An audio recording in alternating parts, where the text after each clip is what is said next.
Well, we're back at it tonight. It is time again for the $250 K1 from QSL Swap. I've been doing a bunch of other projects. It's finally time to come back and see if we can remember what we're up to.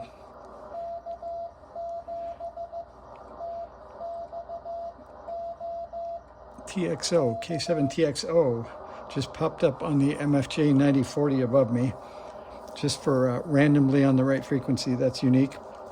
So anyway, back to the K1.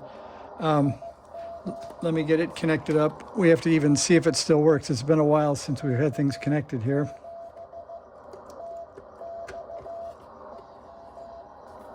So we'll turn the antenna switch over here and turn off the MFJ.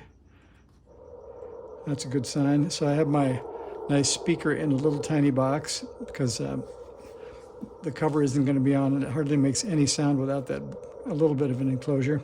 So let's see, we're on the 17 meter band, and as I wrote down, the band is really dead tonight, but there is a beacon on 18110, so we'll leave it there while we go over a couple of things here. I think tonight it'll be just a short restart to remember what we were up to.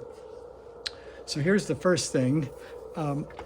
And I can hear it happening now. So I'm getting the old Simpson meter I was using for a K1 stand out of the way.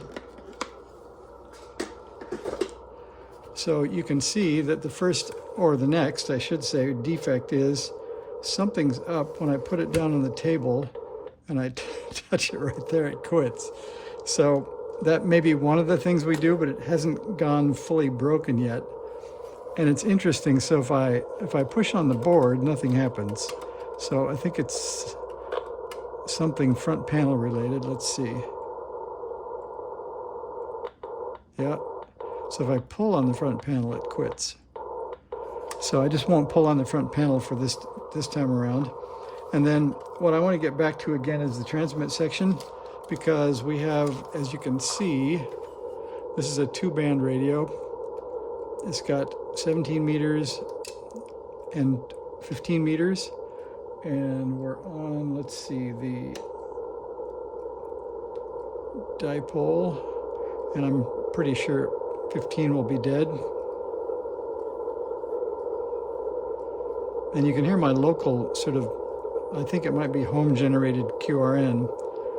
So there isn't much here. And then we'll go back to this one and we'll get back up to 110 and see if we hear that beacon.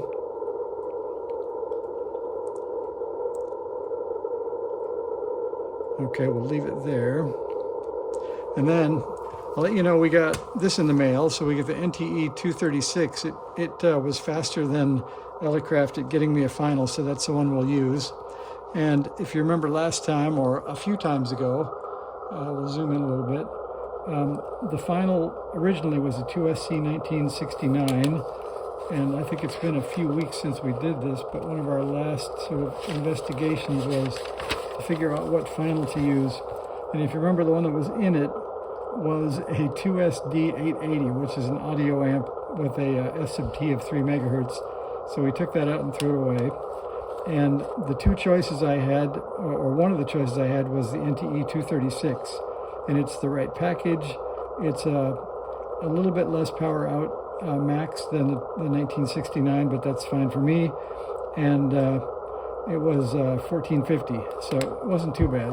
So that's what we're going to be using. That's the new final. So I think that's going to be the start tonight. I'm going to pull the covers off and get back to finding the K1 manual and the schematic.